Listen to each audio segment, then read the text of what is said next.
Right, so today it's walkie-talkie day. It's Sunday. I've been doing church services. I'm pretty knackered. So the Long Ranger 40, I don't think I've ever seen one in a gift box. So the 2-channel one and the 6 and 12 channel one, which is the same as this, but simply 6 and 12 channel, do come in gift boxes, but not so with the 40. So I think that is absolutely right. Oh.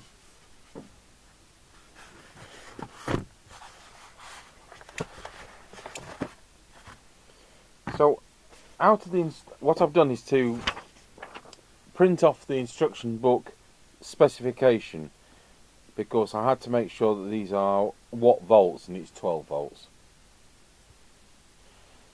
They're a bit quirky and they work well. They're a set you can get 8 miles out of. They're a bit of a swine to set up, but they do at least have an extension aerial and an extension speaker socket.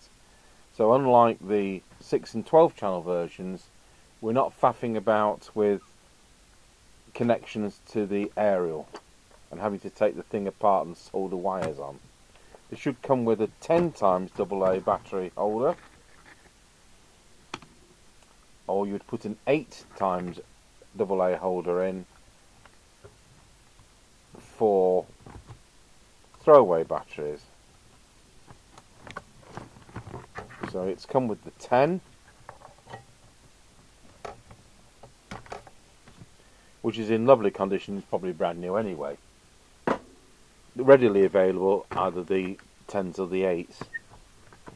So you're looking at 12 volts, so 8 times AA throwaways are 12 volts, or 10 times AA alkaline, AA rechargeables are also 12 volts because they're 1.2 volt per cell. So that's what's all that's about. You don't need to use dummy batteries, you simply use the 8 holder instead. I won't take all the... No, we won't take them all out at this stage. Just to make sure this aerial is in one piece, because there's nothing you can do if it isn't.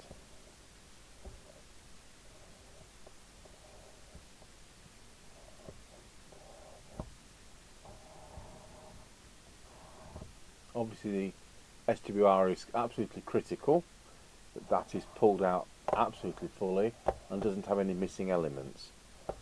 So we've done range tests on these before and we have had a full 6 miles. So you get the same kind of range as you do with the Realistics, metal cased, but they don't have the external mic, so they're less useful. But at least you can use them to some degree, and we'll be doing an on-the-air test from here, like we usually do, plugged into the roof aerial and plugged into the extension speaker, but I'll have to be going hello, hello, and backwards and forwards like that. This microphone aperture is that little dot there. High-low power, channel display on and off, lovely sets. Hopefully we've got positive inner, 12 volts, and in handily it tells you it needs to be at least 450 milliamps. I take that with a pinch of salt because I think it needs to be a little bit more.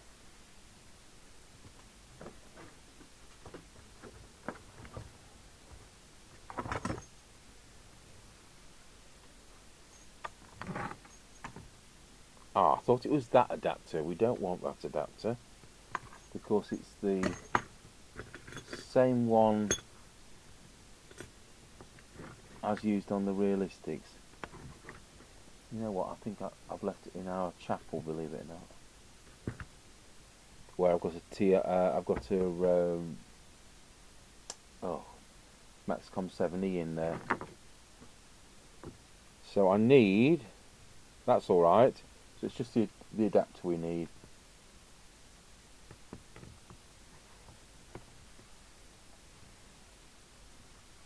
In the meantime, I'll see if I can find a DC power lead. We should have got those.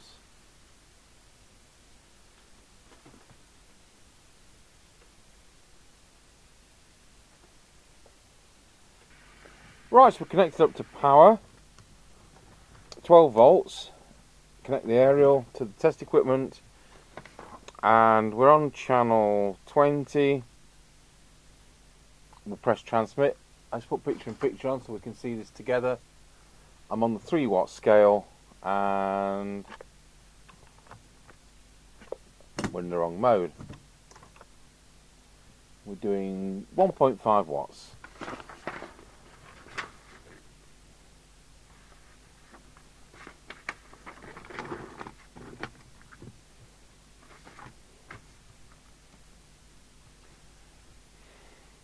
Channel 40. Transmit. 1.5 watts. Channel 1.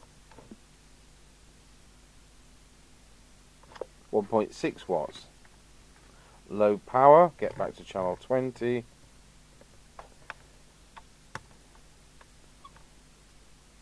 100 milliwatts. Transmit current.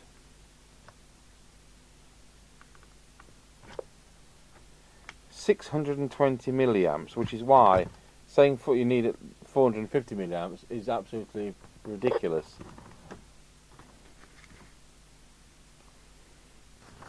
I'm assuming they mean for the charger to recharge nickel cadmium batteries as it was inside, but there you go. We won't be doing the VCO. I'll see if we can get a deviation reading. Wallow. That's 2.7. And the frequency, let's go over to the frequency counter.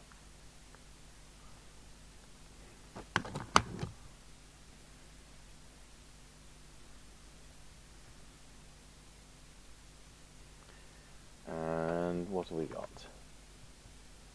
27,79116. So it's more or less spot on. So on receive,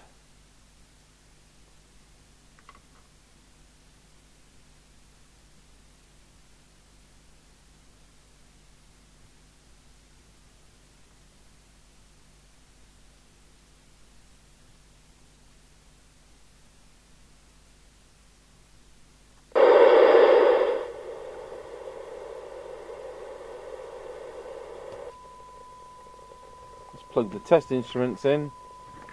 So still haven't addressed the... I thought it was a good idea attenuating the bench speaker. People were moaning, "Oh, all I can hear is a whistle." Well, that's the reality. So we'll go back to it one day. So I want to do another communicator set, but one with the clear meter instead of the yellow one. Right, I'll put the cyanide meter on.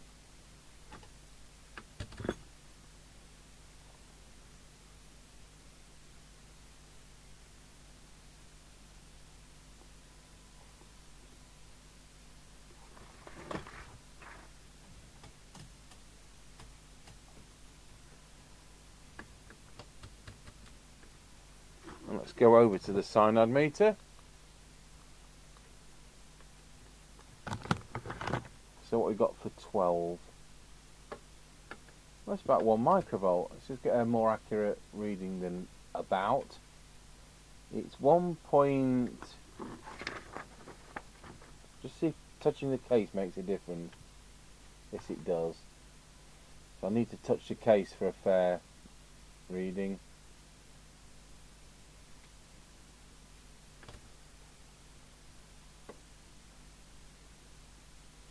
So it's exactly 1 microvolt. For 10 dB, it's 0.9, and for 20 dB, it's 3. A squelch. Go back to the internal speaker. Squelch to full.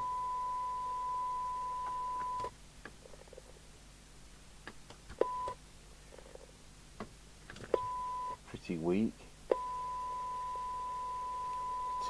It's 3 microvolts at tight.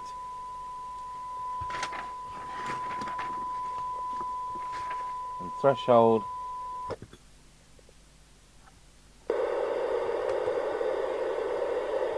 Show the attenuator. We're parked at point 3. Set squelch to the threshold. Signal generator back on. 0.8. So as a base station, the way it is, we'd be pushing it to even squelch out round here. 3 microvolts is pretty wishy-washy, but it's a hand portable. Right, so that's the only complaint I've got, a wishy-washy squelch. So we've got no meter, good. No meter lamp. Not that. What a good start. So it more or less works. It's doing 1.5 watts. So we'll see whether we can get a bit more out of it. The cord needs to be more than 1.7 to be working properly. So for now, I'll just unplug everything, just for safety.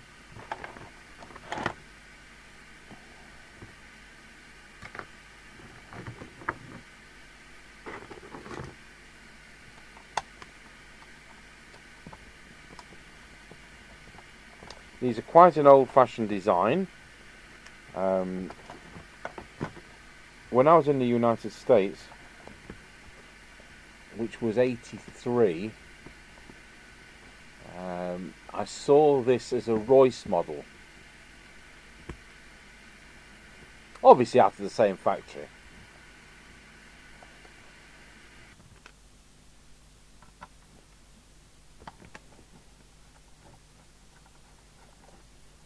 Made in Japan, but quite an obsolete design. The phase lock loop chip these used were already obsolete when these were made. I think the manufacturer must have been sat on a bucket load of them. And it's the same phase lock loop chip used in the 6, 12 and the 40 channel ones. To be honest, there shouldn't have been a price difference between the 6 and the 12 channel one, because all you're getting different is a different channel selector switch. There is no difference in the electronics whatsoever.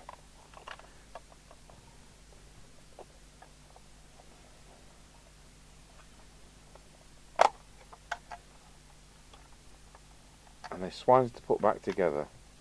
You've got to get everything in its groove.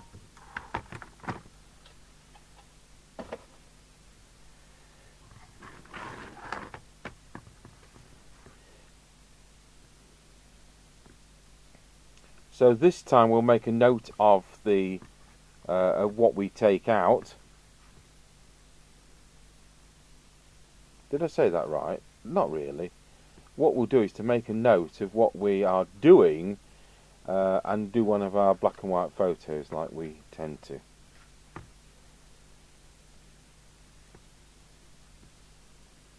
I've got a sneaking impression that the transmitted audio for the deviation is actually under here, because I'm sure it is in the other one.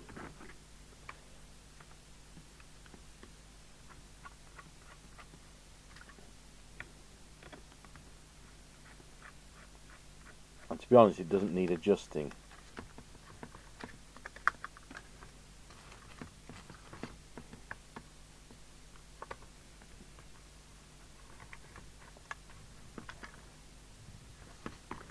So I'm doing this just to show you all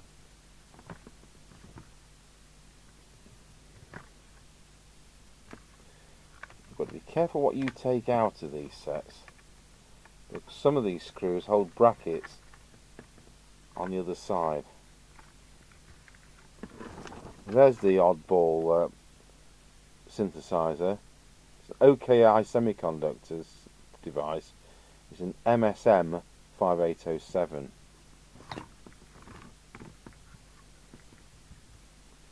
We have to take that one out.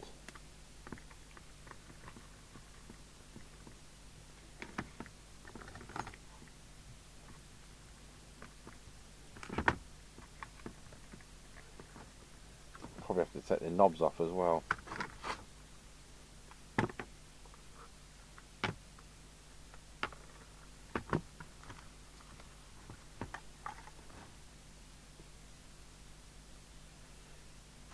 Yeah.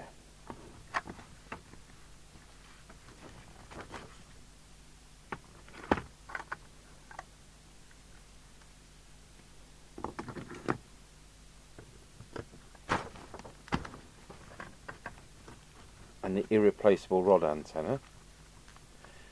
So if the deviation's okay, you shouldn't have to do this. But I'm only doing this to show you.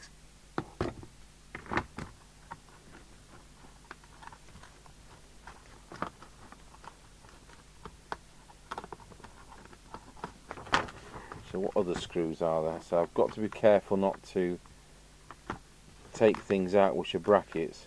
I think that's one. Yep.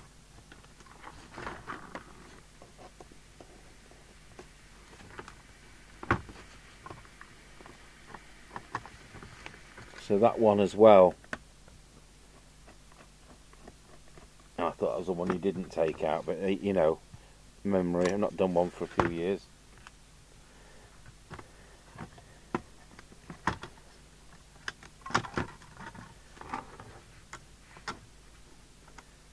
So, just to show you, that's where deviation is.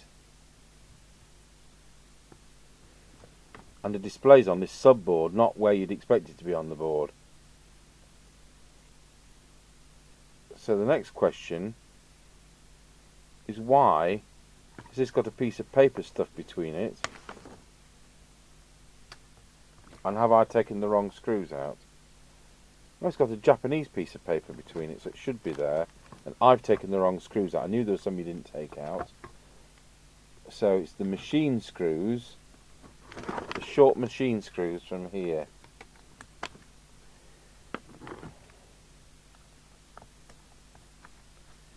So we'll get those back pretty pronto.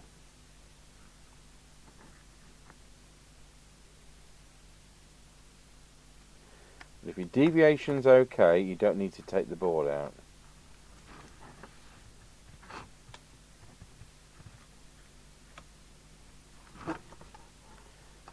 Put the piece of cardboard back.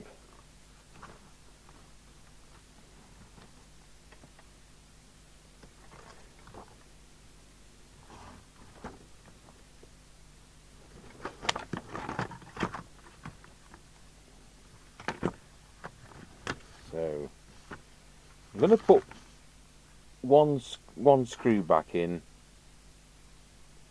just so that the board doesn't waggle about,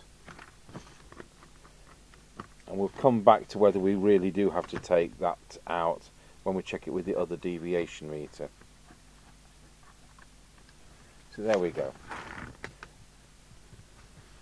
Right, let's get it powered back on.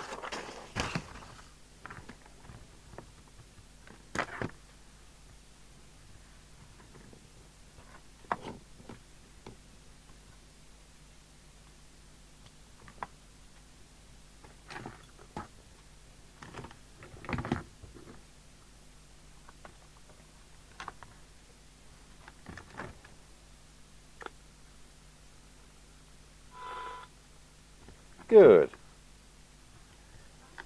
So it's going to transmit. We've got to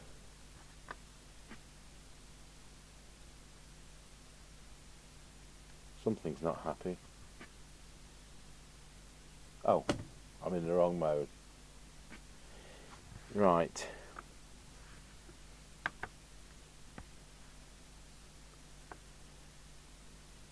So we're looking at the VCO, which we're not going to touch.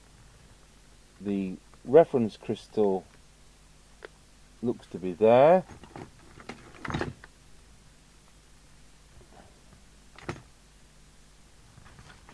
I do have a circuit for one of these in a filing cabinet somewhere, but nothing more than a hand-drawn circuit diagram.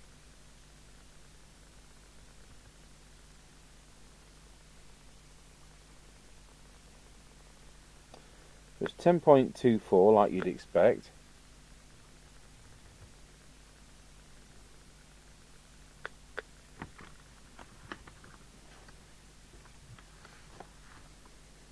see whether we can get a bit more out of the transmitter.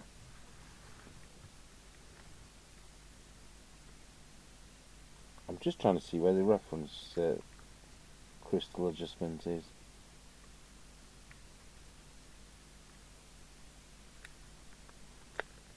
It does, to be honest, I mean, it doesn't need altering, but I'm just trying to find it for the demonstration, because you've got 3, haven't you? You've got one for transmit, you've got one for receive. So 10.24 is fixed. That makes it easier. And then you've got, that's 20. I think this one's going to be the receive one, and that's going to be the transmit one. So you can only set the receive using a second signal generator. So let's just prove it by adjusting C46. So let's put up on the inset picture the frequency counter.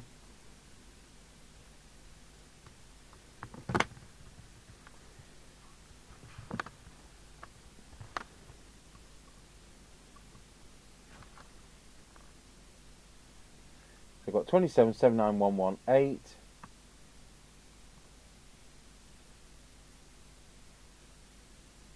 No, it's not that. So it's capacitor 47, it's this one.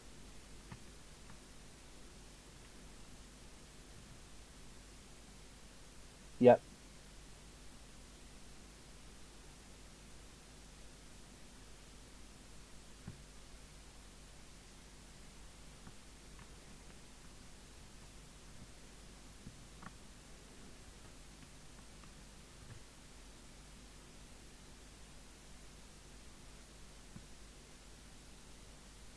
I'll have it slightly high, like that.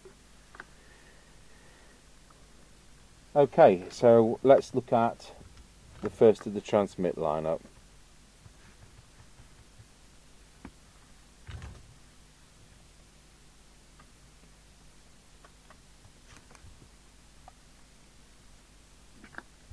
Helps if we go into the 3 watt scale, and it helps if I put it up on the inset picture.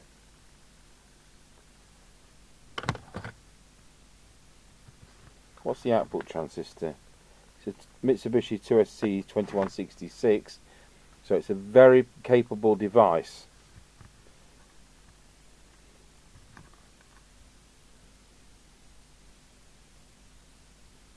So I've got that at absolute peak in the centre of the band.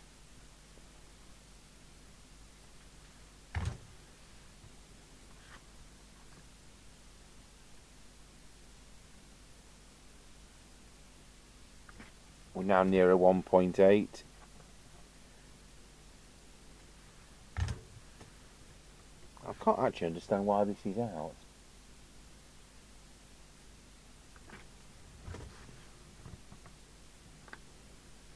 These are right at the top of the travel.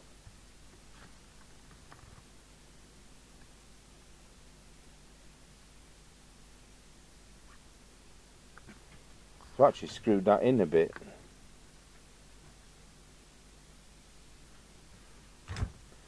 Now we've got a lot of connectors on this, so it's going to be lossy on the connectors. So through its rod antenna, it's probably doing more than what I am reading on here.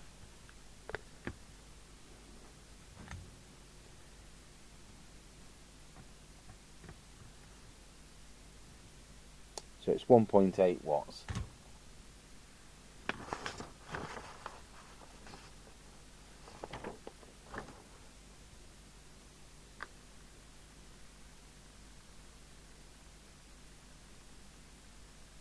I'm going to switch to 13.8 volts, and if I blow it up, well, I'll have to fix it. But this is far from ideal. It's doing 2.5 watts at 13.8 volts.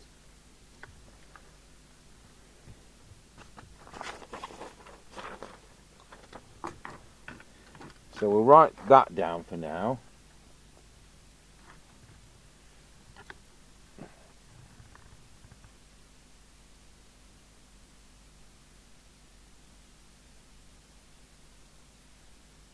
It's 1.75. And the current consumption is now 616 milliamps, so it's less than it was, which means it needed tuning up. Good. So we need to do what? We've done deviation. It's, well, we haven't done deviation. It's down there. Is low power fixed? It must be, because there's no other presets, are there? No, Mr Tango, there are no more presets, which means we can't make the squelch better because there are no presets.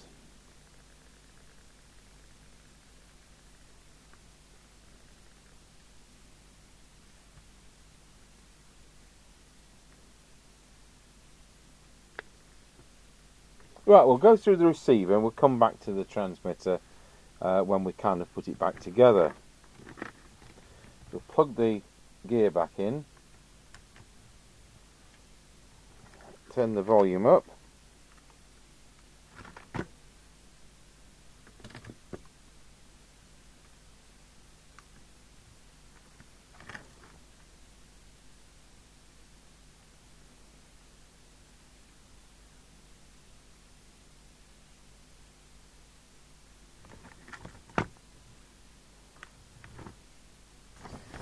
and put the oscilloscope on the inset picture, just like that, and let's do the detector.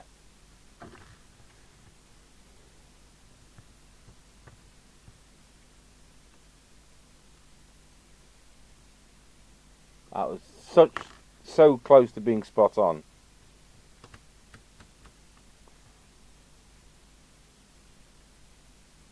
So we'll drop the signal and put the cyanide meter on to see whether we can get anything else out of the receiver. We'll then have to put the receiver on frequency. You have a crystal filter as well as a ceramic filter. Yes, folks, they're crystal filtered.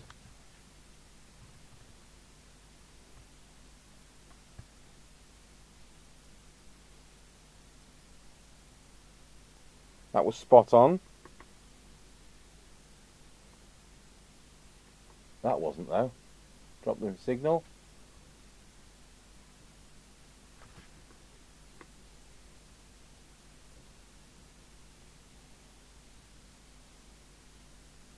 Drop my signal again.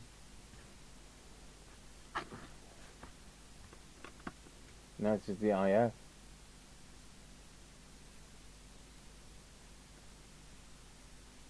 That's quite a bit out.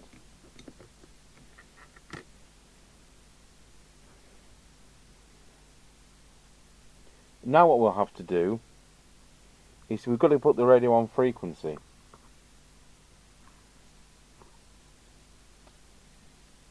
So we'll go to a speaker you can hear. In fact, I may as well be the internal one. Switch the tone off the signal generator and set up the second signal generator. So it's like doing a DNT with the multi-crystal synthesizer arrangement.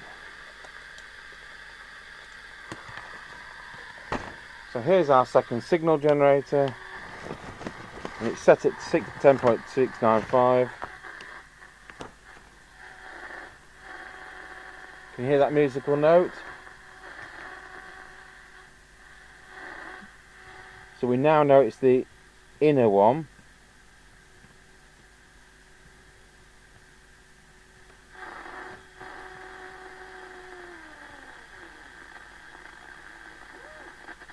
There we go. So we're now on frequency.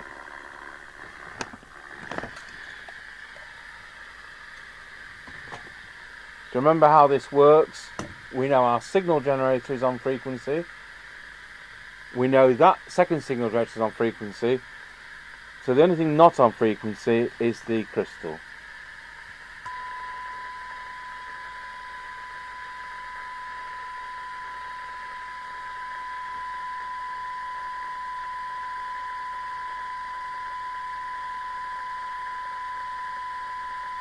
And so we'll now get a new reading from the cyanide meter.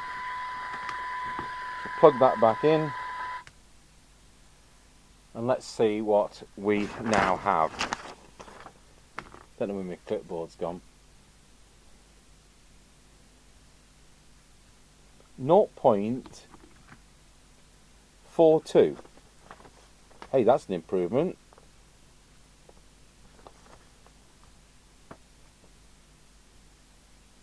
.34.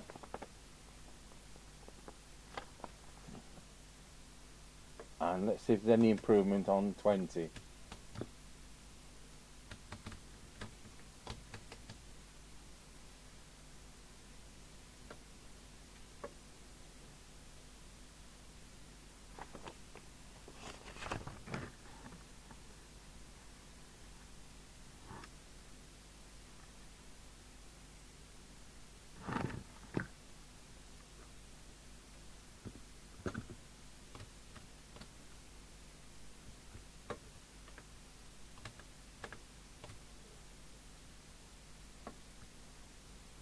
About the same.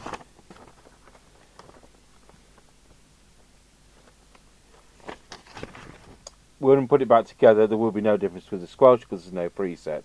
That's how it goes. I'll just put my other glasses on, make sure I've not missed anything. So it's not like you've got in the Realistics where you've got all those presets.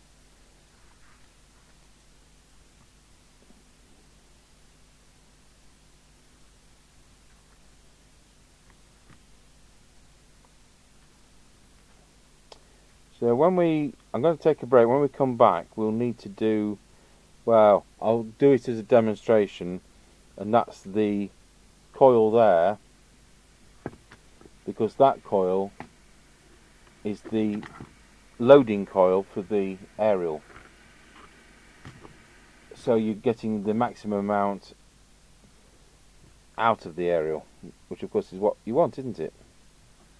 Let's put some of these screws back. And it'd be really sensible if we do that with the power off.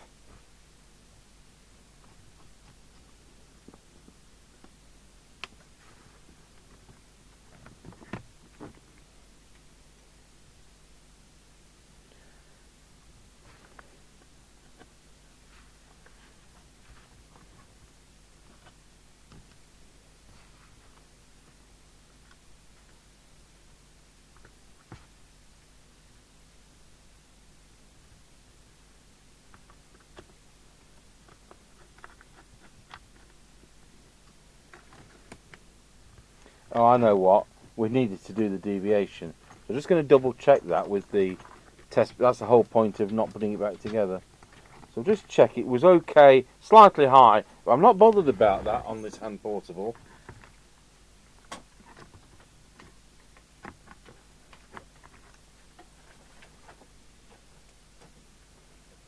Because the microphone's where it is, I've got to kind of pick this up and bellow into it, haven't I?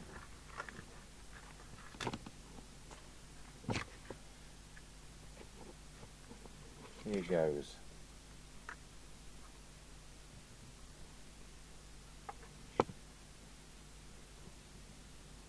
Except the power's come disconnected. That was predictable.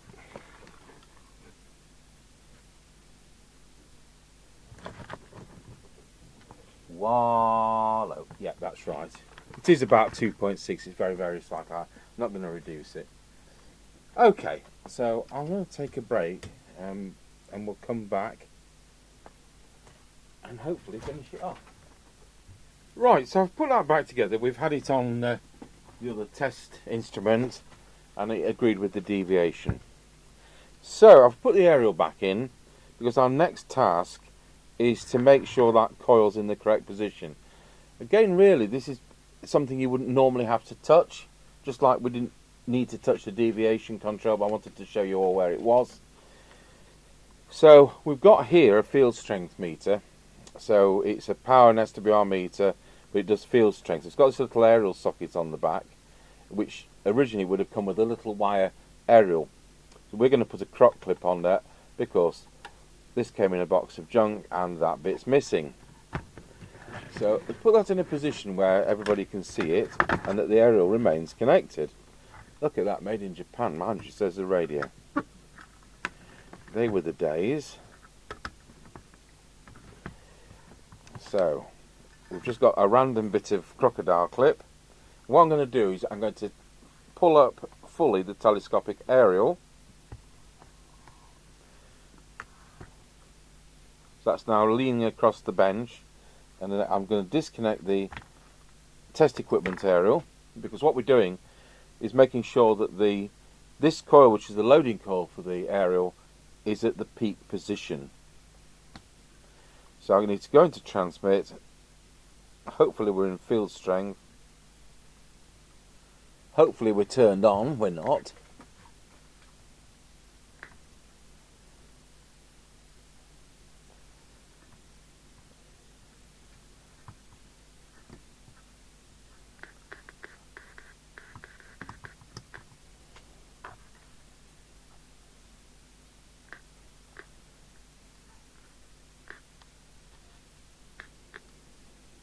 For some reason I'm getting absolutely nothing on that meter. Have I picked a duff meter up? Shouldn't be here if we have. We'll do it another way. I'm trying to show you the cheap way.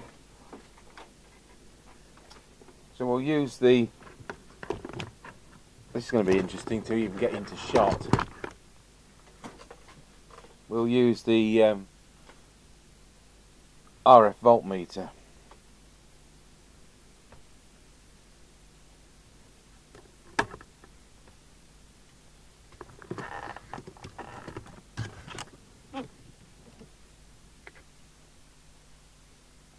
Right, now we'll try and key up. We've got a very small deflection.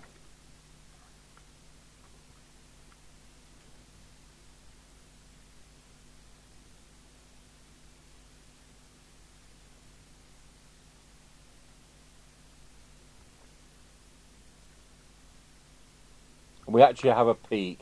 That was difficult to see, but we do have a peak with that coil, meaning the maximum power's coming out of the aerial and not staying in the set. So it's like SWRing the telescopic aerial. That's what you're effectively doing. So that wasn't a good demonstration. I must look into why the dead cheap little meter wasn't working today. So that's that done, field strength.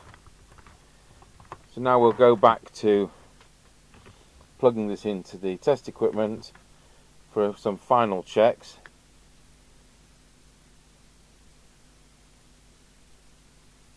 1.9 watts from cold. So that's what we're going to now write down. I'll tell you what we'll do. I'm going to run this at 12.8 volts instead of 12. That seems a sensible thing to do.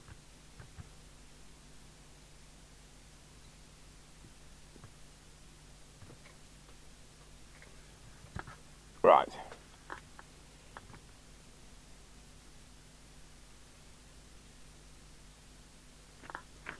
So it's 2 watts. This is the faff, isn't it? Because we've now got to go turn it round.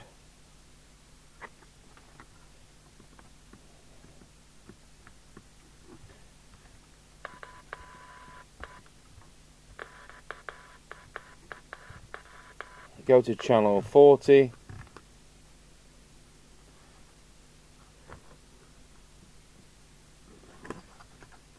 Find the PTT switch. I'm not even showing you the right meter.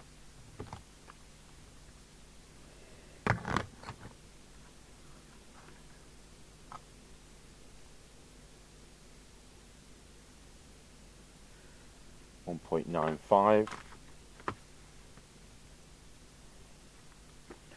and channel 1.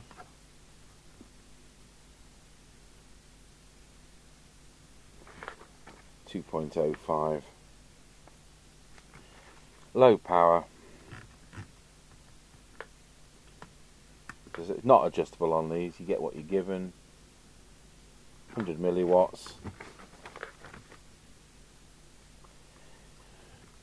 Just for your information, it's 248 milliamps on low power and 670 milliamps. So we'll put that to 670 for high power. So as I say, their idea of 450 milliamps for a mains adapter, if you did the maths, it would not be doing anything like the kind of power this is supposed to do. Allegedly these are 4-watt sets, but you know, it's all the half of it is Bull and half of it's Sierra Hotel 1 Tango. But all that said, remember this is going to be giving more power out of the aerial than it is into the test set because of the lossiness of using an RCA phono connector as the extension aerial. So we've got really good receive sensitivity, and once again, these are better in reality than what we can get through that lossy arrangement. We could get closer to the truth by actually making an N-type connector, which is what the test set uses, to an RCA phono really high quality plug. We could do that better, but we don't need to because we've peaked the thing, and at the end of the day it's a 40-year-old walkie-talkie and we do all the tests the same, so it's a good comparison. So let's see what we've got now for squelch, because there won't be any change unless I've messed up the receiver, in which case the squelch won't work at all. So just get the knobs on correctly.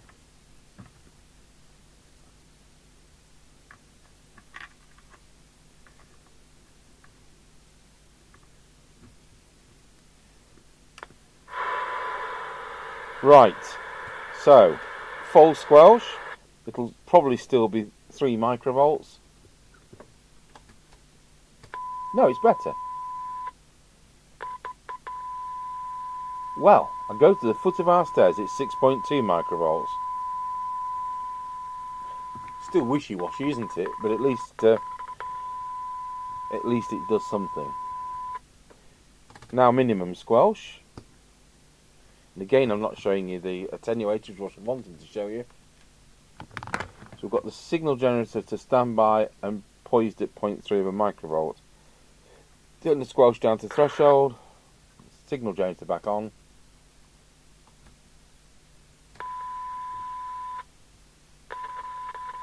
I don't think I set that very well. Let's try again.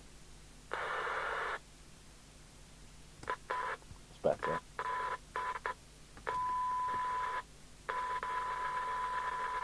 It's 1.3 microvolts.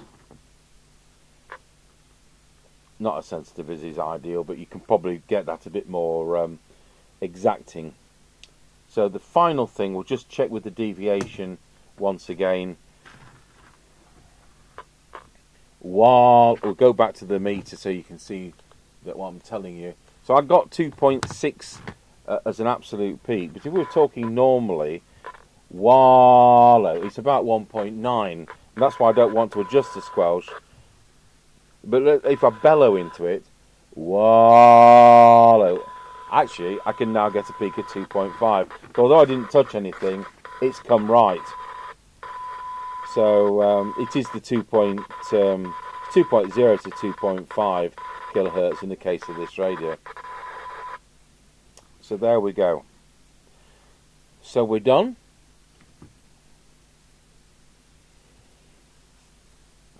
We've gained 25% more power out of it. We've gained considerably on receive. So we've got it on frequency because it was the receive that was slightly out rather than transmit. So that should be better.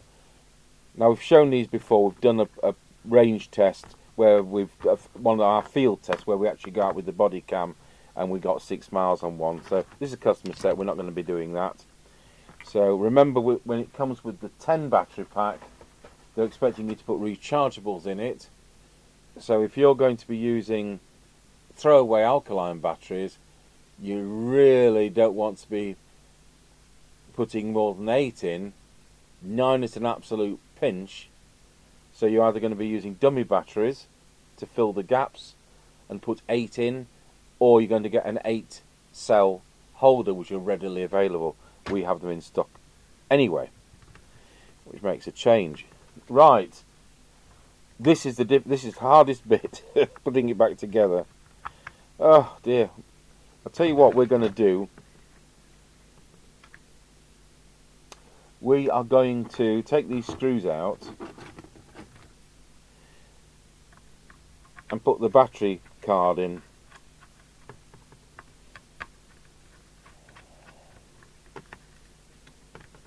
You may see these sets on eBay, or the 6-channel one or the 12-channel one, and they show you a photo inside the battery compartment, and all they show you is the PP3 9V battery type clip, because this is missing. And sometimes they show it on a 9V battery, and of course the set is not going to work on a 9V battery, and it is just possible to buy one of these for a song, because the vendor has no idea that it takes a 10AA battery pack, and so you end up getting it for 15 quid because they're stupid. Now I'm going to send to this customer, we'll send, when I send his bill, I'll send a copy of the instruction book which I've scanned some time ago, of the full instruction book, so at least he can print that off if he so wishes, because chances are he hasn't got that. So the difficulty is that the PTT switch, if you have it that way on, it's going to fall inside, so you've got to put it together so that is dropping downwards, but you've got to get all this other malarkey in at the same time.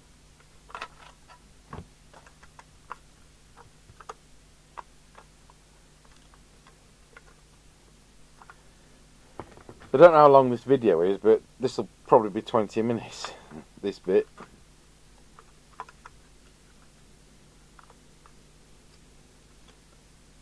So that looks like it's in. So with that presented like that, we've got to get that in the grooves,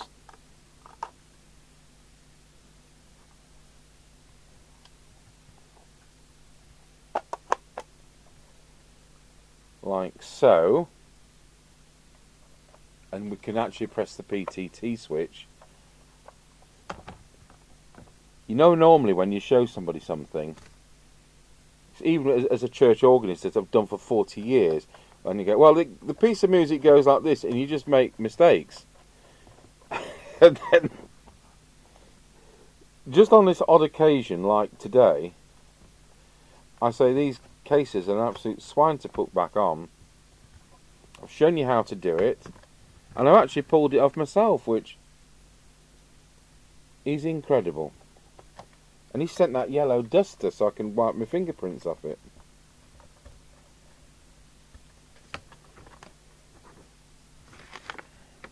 There's the final screw.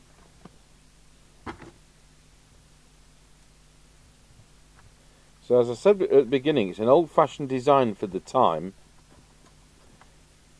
but they do work well. We'll put that back in. We don't test these things, any of these things on battery. Remember, we're a trade supplier. A totally different set of prices if we're going to start retail.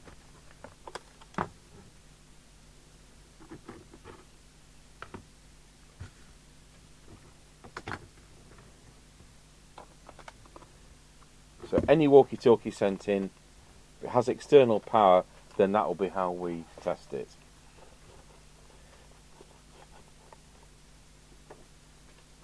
Wipe my massive handprints off it. Isn't that immaculate, folks? Right. So now, all we need to do is connect it up to the aerial instead of the test equipment. We'll turn the test equipment off, recover the NC whatever it's called adapter,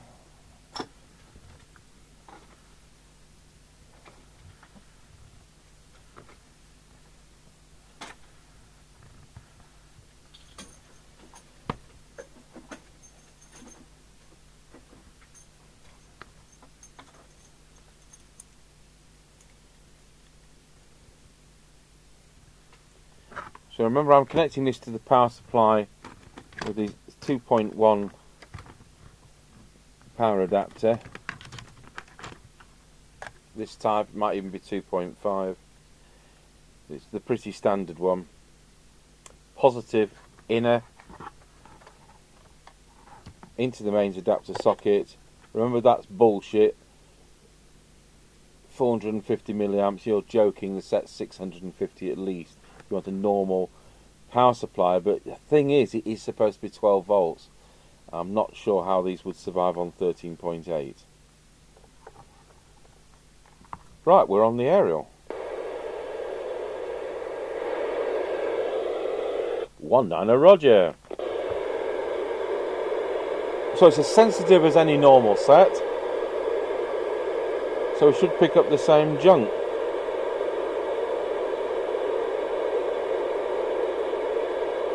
Which is usually nothing here.